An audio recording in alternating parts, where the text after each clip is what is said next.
ஏழைகளின் சாவு, குழந்தைகளின் சாவு, பெண்களின் சாவு, முதியோர்களின் சாவு அமெரிக்க முதலாளிகளின் கஜானா நிரம்புவதற்கு வழிவகுக்கிறது என்று சொன்னால்,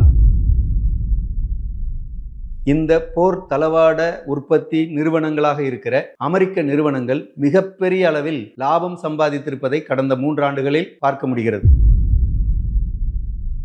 அமெரிக்க அரசு ஒரு ட்ரம்ப் சம்பந்தப்பட்டதல்ல. ட்ரம்ப் ஏதோ வேடிக்கை மனிதரை போல் பேசிக்கொண்டிருக்கிறார் என்றுதான் நாம் எல்லாம் பார்க்கிறோம். அவர் வேடிக்கை மனிதரை போல் இருந்தாலும் அவருடைய நோக்கம் உலக நாடுகளின் வளங்களை கொள்ளையடிப்பதாக அது இருக்கிறது.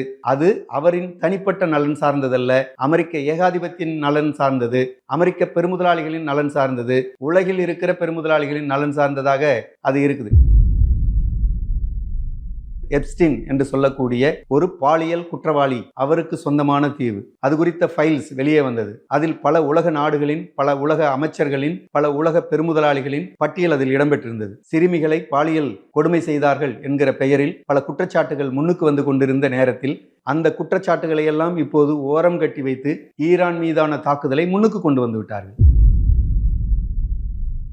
இஸ்ரேல் காசா மீது நடத்திய அவ்வளோ பெரிய கொலை குற்றங்களை, போர் நடவடிக்கை மூலம் கொன்று குவித்த அந்த கொடூர செயல்களை மிகப்பெரிய கண்டனம் மூலம், இந்தியாவுக்கு இருக்கக்கூடிய பாரம்பரியம் அது ஒரு அணிசாரா நாடு, இந்தியா எந்த விதமான கூட்டு சேரா நாடு என்கிற முறையில் அதுக்கு இருந்த பெருமையை இன்றைக்கு பறிகொடுத்த ஒரு பிரதமராக இந்திய பிரதமர் இருக்கிறார். அதன் விளைவுதான் ஈரான் மீது இப்போது நடந்து கொண்டிருக்கிற தாக்குதலையும் அவர் பகிரங்கமாக கண்டனம் தெரிவிக்க தயாரில்லை. இது எந்த அளவுக்கு நீடிக்கும், எந்த அளவுக்கு பயன் தரும் என்பதை பற்றியெல்லாம் இந்திய பிரதமர் கவலை கொள்ளவில்லை. அவருக்கு இந்திய நாட்டின் மக்கள் மீது இருக்கிற கவலையை விடவும், இஸ்ரேல் மீது இருக்கக்கூடிய உறவும், அமெரிக்க ஏகாதிபத்தியத்தோடு இருக்கக்கூடிய நட்பும், ட்ரம்போடு தனிப்பட்ட முறையில் தனக்கு இருக்கக்கூடிய நட்பும் மிக முக்கியம் என்று கருதக்கூடியவராக இருக்கிறார். அனைத்து மத்திய தொழிற்சங்கங்களும் வேலைநிறுத்தம் செய்தால் நாட்டுக்கு நல்லதல்ல, தொழிலாளிக்கு நல்லதல்ல, உற்பத்திக்கு கேடு, நாட்டு நலனுக்கு கேடு என்று கூவுகிற ஊடகங்கள் இப்போது அனைத்து விமான நிலையங்களும் வெறிச்சோடி கிடக்கிறதே அமெரிக்க ஏகாதிபத்தியத்தின் எண்ணெய் பசியால், அமெரிக்க ஏகாதிபத்தியத்தின் நிலப்பசியால், அமெரிக்க ஏகாதிபத்தியத்தின் கொள்ளை லாபத்தால் இது நடந்திருக்கிறதே என்று கண்டிப்பதற்கு அரசும் தயாரில்லை, ஊடகங்களும் தயாரில்லை. வணக்கம். இப்போது அமெரிக்க ஏகாதிபத்தியம் இஸ்ரேலுடன் இணைந்து ஈரான் மீது நடத்தி கொண்டிருக்கக்கூடிய அந்த போர், அந்த யுத்தம் உலகில் மிகப்பெரிய தாக்கத்தை, மிகப்பெரிய பாதிப்பை ஏற்படுத்தக்கூடியது என்பதை நாம் முதலில் புரிந்து கொள்ள வேண்டியிருக்கிறது.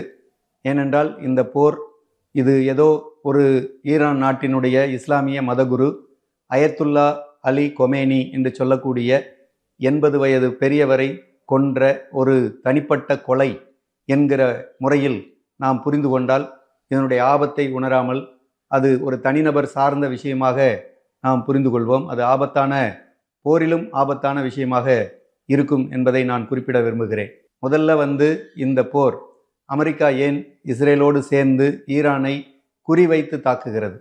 ஈரானில் இருக்கிற எண்ணெய் வளம், ஈரானில் இருக்கிற செல்வ வளம், ஈரான் என்கிற அந்த நாட்டில் கிடைக்கிற அந்த பல்வேறு விதமான வருவாய் சம்பந்தப்பட்ட விஷயங்களை அமெரிக்காவும் இஸ்ரேலும் சேர்ந்து குறிவைக்கிறது. அதை அபகரிப்பதற்காக இவர்கள் பல பொய்யான குற்றச்சாட்டுக்களை முன்வைக்கிறார்கள். அதன் காரணமாக தான் இந்த போர் நடந்து கொண்டிருக்கிறது. எப்போதெல்லாம் உலகில் போர் நடந்திருக்கிறதோ அப்போதெல்லாம் அமெரிக்காவை சார்ந்த தனிப்பட்ட பெரும் கார்ப்பரேட் நிறுவனங்கள் தங்களுடைய செல்வ வளத்தை, தங்களுடைய பொருளாதார வளத்தை மேம்படுத்தி இருக்கிறார்கள் என்பதுதான் கடந்த சில ஆண்டுகளாக நாம் பார்த்திருக்கக்கூடிய அனுபவமாக இருக்கிறது. அண்மையில் அது குறித்து பல விஷயங்களை நாம் பார்க்க வேண்டியிருக்கிறது. மூன்றாவதாக, இப்போது போர் நடக்கிறது என்று சொன்னால் ஈரான் திருப்பி தாக்குவதாலோ, இஸ்ரேலும் அமெரிக்காவும் ஈரான் மீது நடத்தக்கூடிய தாக்குதலோ எதை குறிவைத்து இருக்கிறது என்று சொன்னால் எண்ணெய் உற்பத்தி நிறுவனங்களை குறிவைத்து நடந்து கொண்டிருக்கிறது. அதன் மூலமாக எண்ணெய் உற்பத்தி பாதிக்கப்படுகிறது. உலக நாடுகளுக்கு கிடைக்கிற எண்ணெய், எரிவாயு, கச்சா எண்ணெய் போன்ற பல பொருள்கள் சந்தையில் தட்டுப்பாட்டை ஏற்படுத்தக்கூடியதாக இருக்கும். அதன் மூலம் விலையேறும். எண்ணெயோ, பெட்ரோலியமோ அல்லது கச்சா எண்ணெய், எரிவாயு போன்ற விஷயங்கள் விலை ஏறுகிறது என்று சொன்னால் அதோடு நிற்கப் போவதில்லை. அது உணவுப் பொருள்களை, அத்தியாவசிய பண்டங்களின் விலை உயர்வை அதிகரிக்கும். இது சாமானிய மக்களினுடைய வாழ்வாதாரத்தை பாதிக்கும். நிச்சயமாக பணக்காரர்களை பாதிக்கப் போவதில்லை. இது ஒரு மிகப்பெரிய ஆபத்தான விஷயம். அடுத்து இப்போது இந்தியா போன்ற வளரும் நாடுகளின் இளம் தலைமுறை படித்த தொழில்நுட்ப வல்லுநர்கள் பலரும் ஈரான் போன்ற நாடுகளில் அல்லது அதை சுற்றி இருக்கக்கூடிய வளைகுடா நாடுகளில் வேலை தேடி சென்றிருக்கிறார்கள். இந்த போர் பதட்டம் அங்கெல்லாம் வேலை தேடி ஐக்கியமாகி இருக்கக்கூடிய, அடைக்கலமாகி இருக்கக்கூடிய இளைஞர்களின் வேலை வாய்ப்பை பறிக்கக்கூடியதாக இருக்கும். அது எந்த அளவுக்கு பாதிப்பை ஏற்படுத்தும் என்று இப்போது சொல்வதற்கில்லை. எனவே இது ஒரு குறிப்பிட்ட 2 நாடுகளுக்கு இடையிலான போர் அல்ல, அல்லது ஒரு ஈரான் நாட்டினுடைய மதகுருவை அழித்தொழிக்கக்கூடிய நிகழ்வு போக்காக பொதுமக்கள் புரிந்து கொள்ளக்கூடாது என்பதற்காக தான் இந்த விளக்கத்தை சொல்ல வேண்டிய தேவை இருக்கிறது. அது மட்டும் இல்லை, நீங்கள் கடந்த காலத்தில் அமெரிக்கா ஒரு நீண்ட நெடும் காலமாக உலகில் பல வளரும் நாடுகளை கொள்ளையடித்து தான் அமெரிக்காவினுடைய செல்வ வளம் பெருகியிருக்கு என்பதை உறுதியாக சொல்ல முடியும். அது லத்தீன் அமெரிக்க நாடுகளில் நடந்த கொள்ளையாக இருக்கலாம், ஆப்பிரிக்காவில் நடந்த கொள்ளையாக இருக்கலாம், ஆசிய நாட்டில் குறிப்பாக இந்த பெட்ரோ டாலர் என்று சொல்லக்கூடிய அந்த விஷயங்களை எல்லாம் அமெரிக்கா தன்னுடைய செல்வ வளத்தில் உயர்த்தி கொள்வதற்கு அமெரிக்காவினுடைய ஆதிக்கம் மேற்காசிய பகுதியில் இருப்பதுதான் காரணமாக இருக்கிறது. எனவேதான் அந்த மேற்காசியாவினுடைய கட்டுப்பாடு தன் கையிலிருந்து விலகிவிடக்கூடாது என்பதற்காக இஸ்ரேலை அங்கு வைத்து அதன் மூலம் அந்த நாடுகளை ஒரு ரவுடியை நிறுத்தி அடக்குவதைப் போல், மிரட்டுவதைப் போல் இந்த அமெரிக்க ஏகாதிபத்தியம் செயல்பட்டு கொண்டிருக்கிறது என்பதை நாம் பார்க்கிறோம். இஸ்ரேல் பாலஸ்தீனத்தின் மீது நடத்தின தாக்குதல், பாலஸ்தீனத்துக்கு சொந்தமான காசா பகுதியில் நடத்திய தாக்குதல், 70,000 பேர் கொல்லப்பட்டார்கள். அங்கு ஏராளமான குழந்தைகள் கொல்லப்பட்டார்கள், பெண்கள் கொல்லப்பட்டார்கள், முதியோர்கள் கொல்லப்பட்டார்கள். போருக்கும் தீவிரவாதத்துக்கும் சம்பந்தமில்லாத அப்பாவி சிவில் மக்கள் சாகடிக்கப்பட்டார்கள். மண்ணை தின்னு வாழும் நிலை என்பது காசாவில் இருந்தது. இப்படி ஏராளமான கொடுமையை அங்கு பார்க்க முடிந்தது.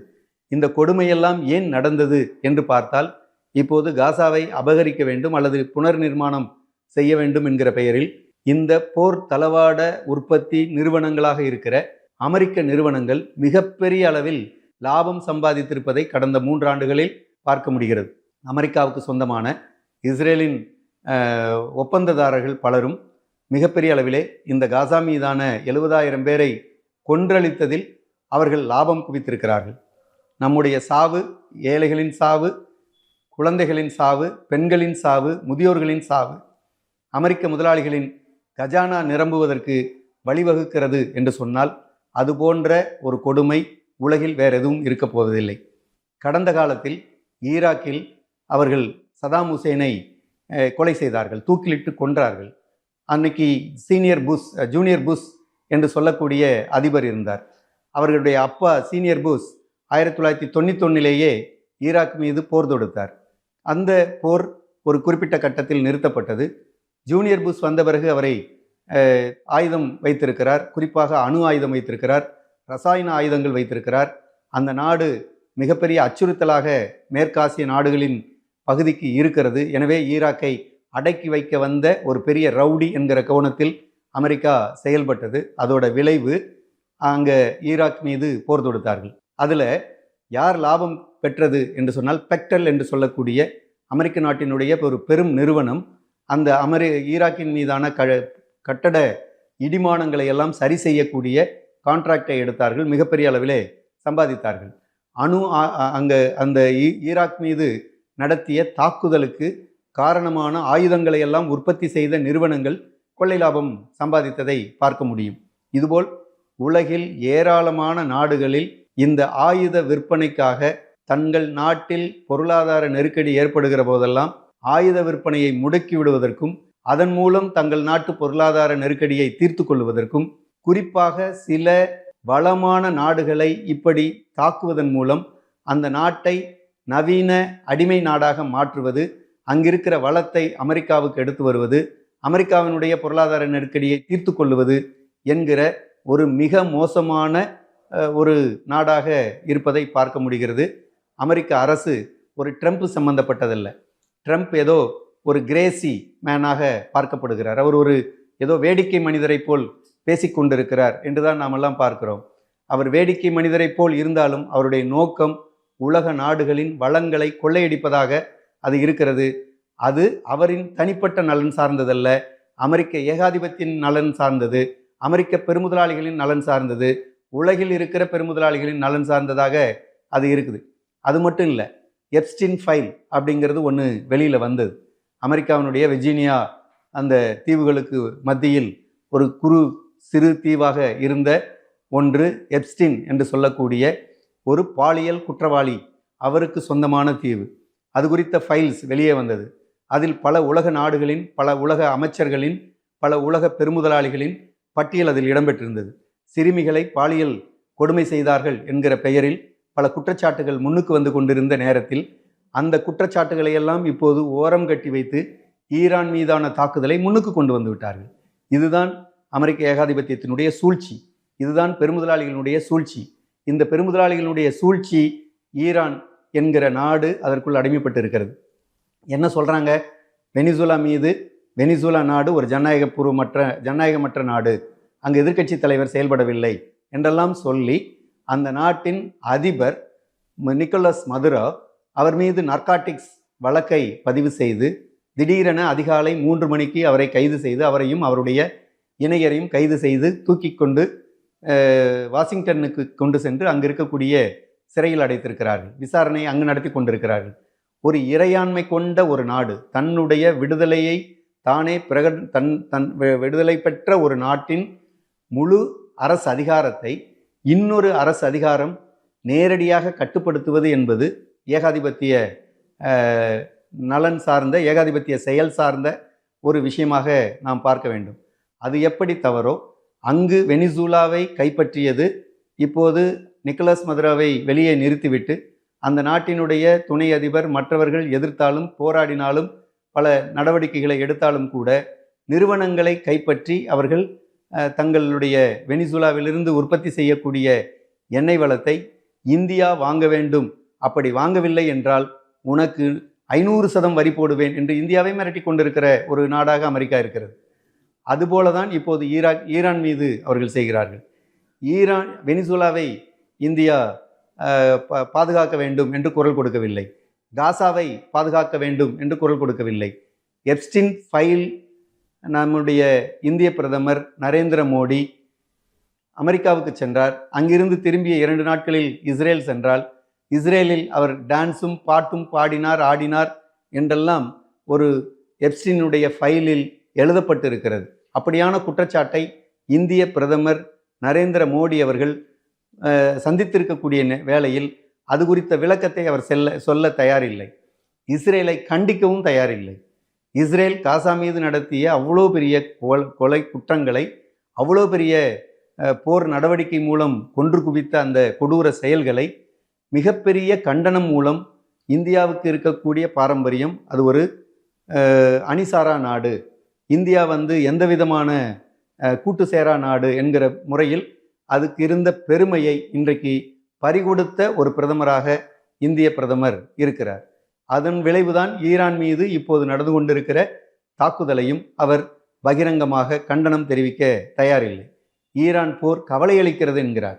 ஏன் ஈரான் போர் தேவையற்றது, கண்டிக்கத்தக்கது, இது ஒரு வன்மையான கண்டனங்களுக்குரியது என்கிற முறையில் ஏன் இந்திய பிரதமர் குரல் கொடுக்கவில்லை? இதுதான் இன்றைக்கு கேள்வியாக இருக்கிறது. ஆக இந்தியா நிச்சயமாக இதில் குரல் கொடுத்திருக்க வேண்டும். ஏன்னு சொன்னால், இந்தியா ஐக்கிய நாடுகள் சபையில் இந்தியாவுக்கு சிறப்பு வாக்குரிமை வேண்டும், அதற்கு முக்கியமான அதிகாரம் வேண்டும் என்று குரல் கொடுத்த பல நாடுகளில் ஈரான் ஒரு நாடு. இந்தியாவுக்கு ஆதரவாக இருந்த நாடு ஈரான். அது மட்டுமில்லை, ஈரானிலிருந்து பாகிஸ்தான் வழியாக இந்தியாவுக்கு நேரடியாக எரிவாயு கனெக்ஷன், பைப்லைன் கனெக்ஷன் நேரடியாக வந்து கொண்டிருக்கிறது. இப்போது அப்படியான வர்த்தக உடன்பாட்டை ஈரான், பாகிஸ்தான், இந்தியா செய்து கொண்டிருக்கிற பின்னணியில் இது எந்த அளவுக்கு நீடிக்கும், எந்த அளவுக்கு பயன் தரும் என்பதை பற்றியெல்லாம் இந்திய பிரதமர் கவலை கொள்ளவில்லை. அவருக்கு இந்திய நாட்டின் மக்கள் மீது இருக்கிற கவலையை விடவும், இஸ்ரேல் மீது இருக்கக்கூடிய உறவும், அமெரிக்க ஏகாதிபத்தியத்தோடு இருக்கக்கூடிய நட்பும், ட்ரம்போடு தனிப்பட்ட முறையில் தனக்கு இருக்கக்கூடிய நட்பும் மிக முக்கியம் என்று கருதக்கூடியவராக இருக்கிறார். இதுதான் மிக ஆபத்தான ஒரு விஷயமாக இருக்கிறது. இந்த ஆபத்தை இந்திய மக்கள் உணர வேண்டும். இந்திய மக்கள் அயத்துல்லா அலி கொமேனி கொல்லப்பட்டார், எனவே அவரை கண்டிக்கிறோம், இங்கிருக்கிற இஸ்லாமியர்கள் கண்டிக்கிறோம், அவர் சியா பிரிவு முஸ்லீமை சார்ந்தவர், எனவே சியா பிரிவு முஸ்லீம்கள் நாங்கள் களத்தில் இறங்கி போராடுகிறோம், கண்டிக்கிறோம், ஆர்ப்பாட்டம் செய்கிறோம் என்று ஒரு அடையாளத்தை முன்னிறுத்தி போராடுவது என்பதை காட்டிலும் நாம் ஒரு பொதுமக்கள், ஒரு மதசார்பற்ற நாட்டின் மக்கள், நாம் ஈரானுடனான வர்த்தக உடன்பாட்டில் பலன் பெற்று கொண்டிருக்கிறோம், எண்ணெய் விலையை அனுபவித்து கொண்டிருக்கிறோம் என்கிற முறையில், இந்த மதசார்பற்ற ஒரு நட்பு நாடு என்கிற முறையில், ஒரு ஆசியா கண்டத்தின் மக்கள் என்கிற முறையில் நாம் இந்த போரை எதிர்த்த குரலை வலுவாக தெரிவிக்க வேண்டிய அவசியம் இருக்கிறது. நீங்கள் மிக முக்கியமாக இன்னைக்கு சொல்ல வேண்டிய விஷயம், சென்னை விமான நிலையத்தில் பல 100 விமானங்கள் நிறுத்தப்பட்டிருக்கிறது. சென்னை விமான நிலையம் வெறிச்சோடி கிடக்கிறது. சென்னை மட்டுமல்ல, திருவனந்தபுரம் அப்படிதான், அதே போல் மும்பை அப்படிதான், அதே போல் டெல்லி அப்படிதான். அப்படியான ஒரு சர்வதேச விமானங்களின் பறக்கும் திறன் கட்டுப்படுத்தப்பட்டிருக்கிறது, தடை செய்யப்பட்டிருக்கிறது, நிறுத்தப்பட்டிருக்கிறது என்று சொன்னால் இது அனைத்தும் மிகப்பெரிய அளவில் உற்பத்தி பாதிப்பு. இந்த உற்பத்தி பாதிப்புக்கு எதிராக எந்த மீடியாவாவது இதுவரை பேசியிருக்கிறதா? ஒரு வேலைநிறுத்தம் செய்தால், பிப்ரவரி 12 அனைத்து மத்திய தொழிற்சங்கங்களும் வேலைநிறுத்தம் செய்தால் நாட்டுக்கு நல்லதல்ல, தொழிலாளிக்கு நல்லதல்ல, உற்பத்திக்கு கேடு, நாட்டு நலனுக்கு கேடு என்று கூவுகிற நம்முடைய உலக தரம் வாய்ந்த ஊடகங்கள் இப்போது அனைத்து விமான நிலையங்களும் வெறிச்சோடி கிடக்கிறதே, அமெரிக்க ஏகாதிபத்தியத்தின் எண்ணெய் பசியால், அமெரிக்க ஏகாதிபத்தியத்தின் நிலப்பசியால், அமெரிக்க ஏகாதிபத்தியத்தின் கொள்ளை லாபத்தால் இது நடந்திருக்கிறதே என்று கண்டிப்பதற்கு அரசும் தயாரில்லை, ஊடகங்களும் தயாரில்லை. இதை தான் நாம் சுட்டிக்காட்ட வேண்டியிருக்கு. இது மிக மிக மிக ஆபத்தான ஒன்று. ஒருத்தர் தாக்குகிற போது மற்றவர்கள் மௌனம் காப்பது என்பது ஆபத்திலும் ஆபத்து என்பதை நாம் புரிந்து கொள்ள வேண்டும். இல்லை என்றால் எந்த ஒரு இறையாண்மை மிக்க நாடும் இந்த நாட்டில் அமெரிக்க ஏகாதிபத்தியத்துக்கு எதிராக பேச முடியாது. நீங்கள் பிரிட்டிஷ் ஏகாதிபத்தியம், அதனுடைய அதிபர் பிரதமர் சர்ச்சில் சன்செட் ஆகாத ஒரு சாம்ராஜ்யம் எங்களது என்று சொன்னார். சூரியன் அஸ்தமிக்காத சாம்ராஜ்யம் எங்களது என்று சொன்னார் சர்ச்சில். அந்த சாம்ராஜ்யத்தையே உலக மக்கள் போராடி அதை பின்னுக்கு தள்ளினார்கள். அன்றைக்கு இவ்வளவு ஊடகங்கள் இல்லை, அன்றைக்கு இவ்வளவு தொழில்நுட்பங்கள் இல்லை, அன்றைக்கு இந்த அளவுக்கான அறிவியல் தொழில்நுட்ப வளர்ச்சி இல்லை. ஆனால் மக்கள் விழிப்போடு போராடி அந்த போராட்டத்தின் மூலம் சர்ச்சிலினுடைய ஆணவத்தையும் பிரிட்டிஷ் ஏகாதிபத்தியத்தினுடைய கொள்ளை விஷயங்களையும் அம்பலப்படுத்த முடிந்தது. அதுதான் வரலாறு. அந்த வரலாற்றிலிருந்து தான் நாம் உலக வரலாறை சந்திக்க வேண்டியிருக்கிறது, பேச வேண்டியிருக்கிறது. எனவே இந்த அமெரிக்க ஏகாதிபத்தியத்தினுடைய ஈரான் மீதான போர் உலகில் மிக அபாயத்தை நிகழ்த்தக்கூடிய ஒரு போர்.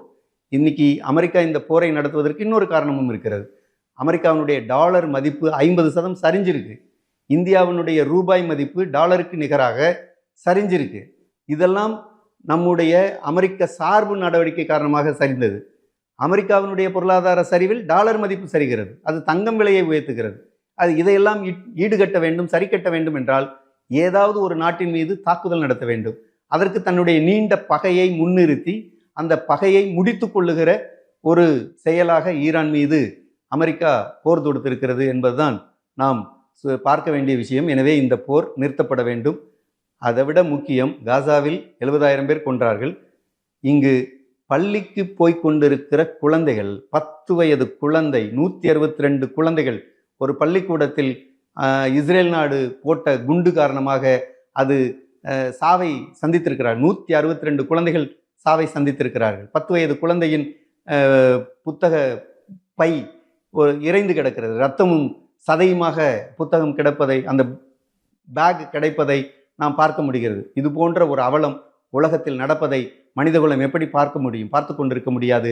இதற்கெதிரான கண்டன குரல்கள், கோபாவேச குரல்கள், போர்க்குரல்கள், போரை நிறுத்துகிற போர்க்குரல்கள் தேவைப்படுகிறது என்பதை நாம் உணர வேண்டும். எனவே அமெரிக்க ஏகாதிபத்தியத்தை கண்டிக்கிற, தடுக்கிற ஐக்கிய நாடுகள் சபை செயலிழந்து கிடக்குது. ஐக்கிய நாடுகள் சபை இருக்குதா? அது தடுக்க முடியுமா? போரை நிறுத்து என்று சொல்ல முடியுமா? அப்படியான ஒரு கைகள் கட்டப்பட்ட சர்வதேச சமூகமாக இப்போது இருப்பதை பார்த்து நாம் வெட்கப்பட வேண்டி இருக்கிறது. எனவே மக்கள் போராட்டம்தான் அந்த சர்வதேச அதிகாரத்தை தட்டி எழுப்ப முடியும், தூங்குபவர்களை நாம் தட்டி எழுப்ப முடியும். அப்படியான ஒரு போராட்டங்கள் தேவைப்படுகிறது என்று இந்த நேரத்தில் நான் சொல்லிக்கொள்ள விரும்புகிறேன். நன்றி.